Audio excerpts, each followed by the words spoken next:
Hello friends, मैं विनीत तिवारी। और आज के इस वीडियो में एक्सपर्ट टॉक के सीरीज में जिस एक्सपर्ट को लेके मैं आप लोगों के सामने उपस्थित हूँ, वो वर्तमान में मध्य प्रदेश में असिस्टेंट प्रोफेसर मनोविज्ञान के पद पर कार्यरत हैं। सर से मैंने रिक्वेस्ट किया कि आप थोड़ा सा वक्त दीजिए, क्योंकि मेरे चैनल पे मध्य प्रदेश असिस्टेंट प्रोफेसर की वैकेंसी की फॉर्म अप्लाई करने वाले बहुत से लोग हैं। तो चूंकि सर ने मध्य प्रदेश के असिस्टेंट प्रोफेसर की भर्ती की का पिछला जो विज्ञापन 2017 में आया था, उसमें शुरू से लेके अंत तक जितनी भी चीजें गुजरी थी उसके बारे में सर को अच्छा खासा एक्सपीरियंस है।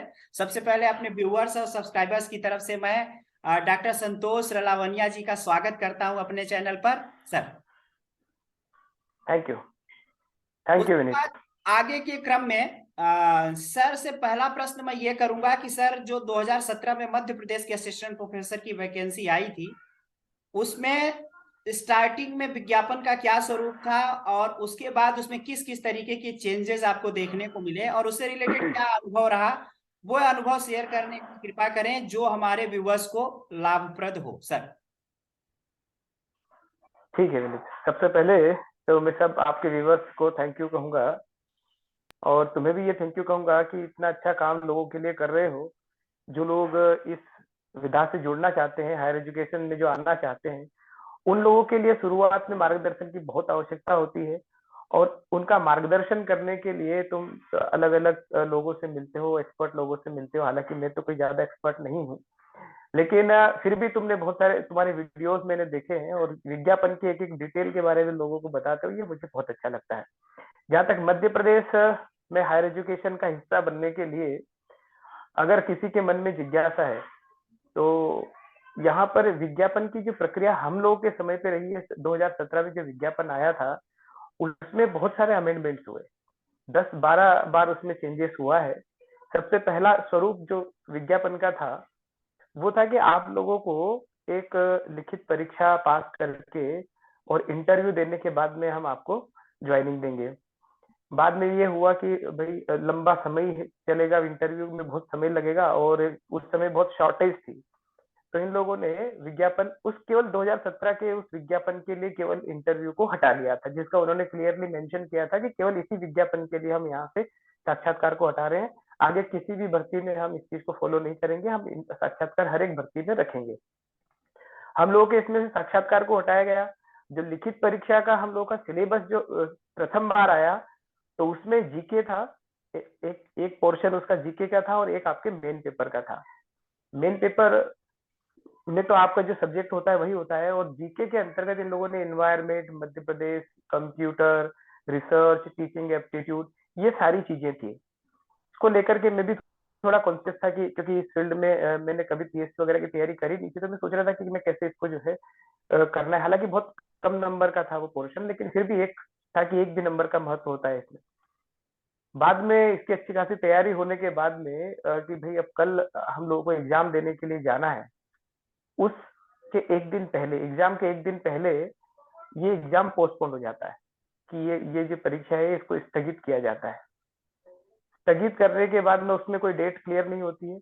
उसके बाद थोड़े दिन बाद फिर एक अमेंडमेंट आता है, उसमें कहा जाता है कि अब जीके का पेपर या टीचिंग एप्टीट्यूड जैसा कुछ नहीं होगा, केवल सब्जेक्ट का पेपर होगा और सब्जेक्ट के पेपर को ऑनलाइन माध्यम से लिया जाएगा।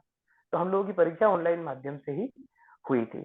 उसके बाद काफी परिवर्तन हुए। पहले यूनिवर्सिटी का भी जो यहाँ पर मध्य प्रदेश में महू में डॉक्टर बी आर अम्बेडकर विश्वविद्यालय है, उसके भी पदों को इसमें जोड़ा गया था और उसी में मेरा चयन भी हुआ था। बाद में कुछ हुआ, विश्वविद्यालय ने इस चीज को लेने से फिर मना किया, तो हायर एजुकेशन ने ही हम लोगों को इसमें मर्ज कर लिया और हम लोग जो है हायर एजुकेशन में आ गए। जो लोग हायर एजुकेशन में ही डायरेक्ट अप्लाई किए थे वो तो उसमें थे ही, लेकिन हम लोगों ने विश्वविद्यालय को प्रेफर किया था, तो फिर हमको इधर मर्ज कर लिया। परीक्षा में 200 क्वेश्चन आए थे मनोविज्ञान विषय के, जो भी जिसका जो विषय था उसके 200 क्वेश्चन थे और एक क्वेश्चन जो है 2 नंबर का था। इसके साथ में ये 400 नंबर का तो पेपर था। इसके अलावा मध्य प्रदेश में अगर कोई पोस्ट खाली है और उस पर परमानेंट फैकल्टी की भर्ती नहीं हो रही है, तो एक प्रक्रिया चल रही है अतिथि विद्वान की। अतिथि विद्वान वह व्यक्ति होता है जो यूजीसी के मानदंड के अनुसार एलिजिबल होता है और जिसको उसके पीएचडी नेट आदि के नंबर दे करके उसका चयन करके रख लिया जाता है। टेम्पररी व्यवस्था है। तो यहाँ पर ये रखा गया है प्रावधान कि ऐसे लोग जो लंबे समय से अतिथि विद्वान के रूप में काम करते आ रहे हैं, उन लोगों का क्या होगा? उन लोगों को इतने साल तक पढ़ाने का क्या फायदा? क्योंकि हर कोई जब टेम्पररी रूप से जुड़ता है तो उसको लगता है कि आज नहीं तो कल हम परमानेंट हो जाएंगे। तो अतिथि विद्वान जो लोग थे यहाँ पर, उन लोगों ने इस भर्ती को लेकर के एक प्रकार से आंदोलन छेड़ दिया, बहुत बड़े स्तर पर सब लोग, क्योंकि बहुत ज्यादा संख्या है यहाँ पर अतिथि विद्वानों की। तो उन लोगों ने एक आंदोलन छेड़ दिया कि अगर आप पीएससी वालों को लोगे तो हमारा क्या होगा और हमें क्या फायदा रहा। तो गवर्नमेंट ने उनके लिए एक रास्ता ये निकाला था कि हम कम से कम आपके 5 साल जो है कंसिडर करेंगे और 1 साल पढ़ाने के आपको हम 4 नंबर देंगे।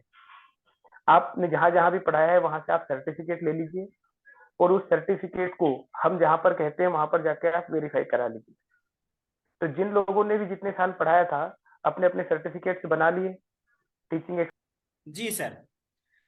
सर एक प्रश्न जो भी लोग कैंडिडेट तैयारी करते हैं, जो अदर स्टेट के कैंडिडेट होते हैं या वैसे लोग जो फ्रेशर्स होते हैं, तुरंत ही नेट करके जाते हैं या तुरंत ही पीएचडी करके फॉर्म फिल करते हैं, उनके मन में एक प्रश्न आता है कि ये जो 4-4 नंबर 5 साल के मिलते हैं, 20 नंबर मिलते हैं, या 2-2 नंबर 5 साल मिलते हैं, 10 नंबर मिलते हैं, इसकी वजह से वो लोग मेरिट में नहीं आ पाएंगे, ऐसी एक मानसिकता उन लोगों की शुरू शुरू में बन जाती है। तो इस संदर्भ में आपका क्या अनुभव रहा इस विज्ञापन में? सबसे पहली बात तो ये है कि 2-2 नंबर नहीं मिलते हैं, 1 साल के 4 नंबर की व्यवस्था है और 5 साल के 20 नंबर मैक्सिमम मिलते हैं जी। इसके इस पिछली बार का हमारा ये अनुभव रहा है, जो रिजल्ट आया है उसकी एनालिसिस करी गई है। तो एनालिसिस करने पर नंबर मिलने वाले केवल 43% लोग थे। जो टोटल सिलेक्शन हुआ था उसमें से केवल 43% वो लोग थे जिनको किसी भी प्रकार का कोई नंबर मिला था या जो अतिथि विद्वान व्यवस्था से जुड़े हुए थे। बाकी के 57%, 67% है, 57% लोग जो है वो सारे वो लोग थे जो फ्रेशर थे, जो पहली बार इस एग्जाम में अपियर हुए थे, जिनके पास जो अभी अभी नेट हुए थे या जिनके अभी अभी पीएचडी हुई थी, जिन्होंने किसी कॉलेज में अतिथि विद्वान व्यवस्था के तहत नहीं पढ़ाया था। और ऐसे लोगों का डर अतिथि विद्वान को ज्यादा होता है, क्योंकि अतिथि विद्वान लोग बहुत लंबे समय से पढ़ा रहे भले ही होते हैं, लेकिन उनका किसी भी प्रकार से पढ़ाई से संबंध नहीं रहता है। तो वो उनको ये डर होता है कि भाई ये अतिथि विद्वान, जब लोग आंदोलन कर रहे थे तो उनका एक नारा था कि भाई 80 साल के बूढ़े को 25 साल के जवान से आप कैसे लड़ा सकते हैं। तो जो फ्रेशर्स आएंगे उनके पास तो नया नॉलेज रहेगा, उनके वो तो अभी अभी जो है नेट की तैयारी करके या सेट की तैयारी करके आए होंगे, उन्होंने अभी अपना जो है पोस्ट ग्रेजुएशन कंप्लीट किया है, तो उनके पास तो बहुत नॉलेज रहेगा, वो तो अभी अभी सारी चीजों से जुड़े हुए हैं।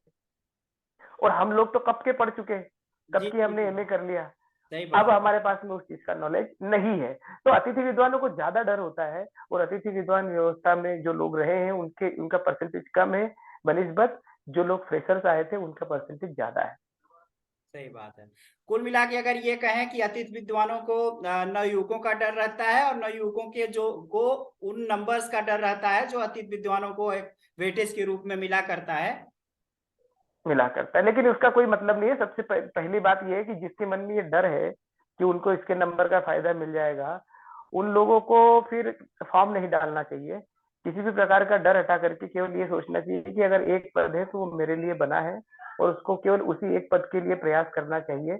अगर आप इसमें जो लिखित परीक्षा होती है इसमें बहुत अच्छे नंबर लेकर के आते हैं तो उनके 2 4 5 नंबर आपका कुछ ज्यादा कुछ बिगाड़ नहीं सकते।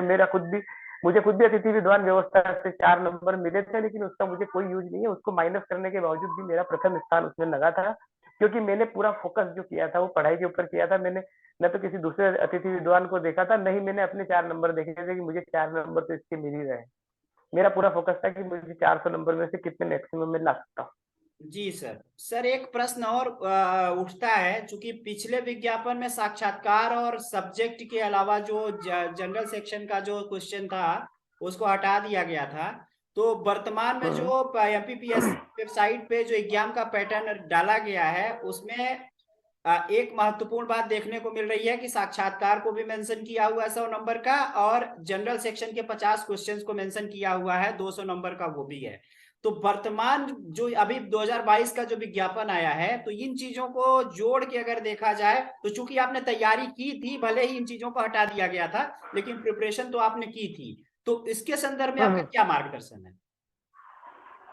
इसके संदर्भ में मैं ये कहना चाहता हूँ कि साक्षात्कार का एक बहुत बड़ा फायदा ये होता है कि आपने अपनी पढ़ाई के अलावा अगर आपने किसी भी तरह का कोई एकेडमिक अचीवमेंट आपकी है तो उसका एक तो आपको फायदा मिलता है। दूसरी बात, अगर आपके नंबर परीक्षा में कम आए हैं लेकिन आप एक अच्छे, आपकी कम्युनिकेशन स्किल बहुत अच्छी है, आपकी टीचिंग स्किल अच्छी है और आप अपनी बातों को अच्छी तरीके से कन्वे कर पाते हैं, तो वो फायदा, वो जो प्रतिभा आपके अंदर रहती है, वो साक्षात्कार के माध्यम से निकल करके बाहर आ सकती है और उसके नंबर, उसकी जो पूर्ति है, जो परीक्षा में आपके कम नंबर आए उसमें आप कर सकते हो। और जीके और इसका इसका तो ये है कि अगर मान लो जो लोग पीएससी की तैयारी कर रहे हैं या जो इससे जुड़े हुए हैं, तो उन लोगों को तो इसमें फायदा ही होगा क्योंकि उनको इस चीज का ज्यादा नॉलेज होता है कि वो पूरे एनवायरमेंटल साइंस को भी पढ़े होते हैं, कंप्यूटर वगैरह की भी जानकारी उनको होती है, तो इसका फायदा भी उनको निश्चित रूप से मिलेगा। हाँ, जिन लोगों का न तो वो पीएससी की तैयारी कर रहे हैं, न उनके अंदर किसी तरह का कोई कम्युनिकेशन स्किल है, बस केवल उनको जो है पढ़ना आता है और पढ़ करके केवल परीक्षा देना आता है, उन लोगों के लिए इसका नुकसान जरूर होगा। बहुत बहुत धन्यवाद सर। एक प्रश्न और अंतिम में मैं आपसे पूछना चाहूंगा कि चूंकि पूरा कहीं पर भी वैकेंसी आती है, इतना ज्यादा बेरोजगारी है पूरे देश में कि कहीं भी वैकेंसी आती है तो दूर दूर के लोग फॉर्म अप्लाई करते हैं, हम लोग भी अदर स्टेट में फॉर्म अप्लाई करते रहते हैं। तो ऐसी स्थिति में एक बात देखने को ये मिलती है कि कुछ लोगों को लगता है कि मैं वहां क्यों जाऊं नौकरी करने। तो चूंकि आप 2-3 साल से कर रहे हैं जॉब, तो जॉब का जो एक्सपीरियंस आपका रहा है उसके बारे में भी विद्यार्थियों को बताएं हैं। क्या अनुभव आपका नौकरी के बाद रहा है मध्य प्रदेश में? देखिए, नौकरी के पहले और नौकरी के बाद ये दो जीवन होते हैं। एक जीवन होता है नौकरी के पहले और एक जीवन होता है नौकरी के बाद। हाँ, ये प्रश्न बाद में आते हैं कि मैं कहाँ पर हूँ, घर से दूर हूँ, नहीं हूँ। जब नौकरी नहीं होती है तब केवल नौकरी चाहिए होती है कि नौकरी मिले, चाहे वो यहाँ मिले या अदर स्टेट में मिले या भारत के बाहर मिल जाए, कहीं भी मिल जाए। ये सारी चीजें तो बाद में आती है, जब हम लोग को नौकरी मिल चुकी होती है ना, तब के इतनी दूर है घर से, अब हम जो है हम वही कर लेते हैं। सबसे पहली बात होती है नौकरी मिलना चाहिए। आज के समय में सबसे बड़ी समस्या यही है कि आपके पास में अगर सब कुछ है, इसके बावजूद भी अगर रोजगार नहीं है, तो वो आपके लिए सबसे ज्यादा निराशाजनक स्थिति होती है। उस समय सबसे बड़ा नुकसान आपका ये होता है कि आपके अंदर एक तरह की असुरक्षा की भावना आती है और उसकी उसी के साथ आपके अंदर एक आत्मग्लानि भी आने लगती है आपके लिए। खास करके वो जो लोग जिन्होंने आपको बहुत आशाएं बांध रखी थी और आपको बहुत सहयोग भी किया, बावजूद उसके आपको उस आपकी योग्यता के अनुरूप आपके पास रोजगार नहीं होता है, तो बड़ी दिक्कत होती है। तो सबसे पहली बात तो ये है कि नौकरी मिलना चाहिए। नौकरी मिलने के बाद तो फिर उन लोगों को और समस्याएं होंगी, वो अपने घर पे भी नौकरी करेंगे तो भी उनको दिक्कत रहेगी। अगर उनको मध्य प्रदेश में मिल गई तो भी दिक्कत रहेगी। दिक्कत ढूंढने वाले कहीं भी दिक्कत ढूंढ लेंगे।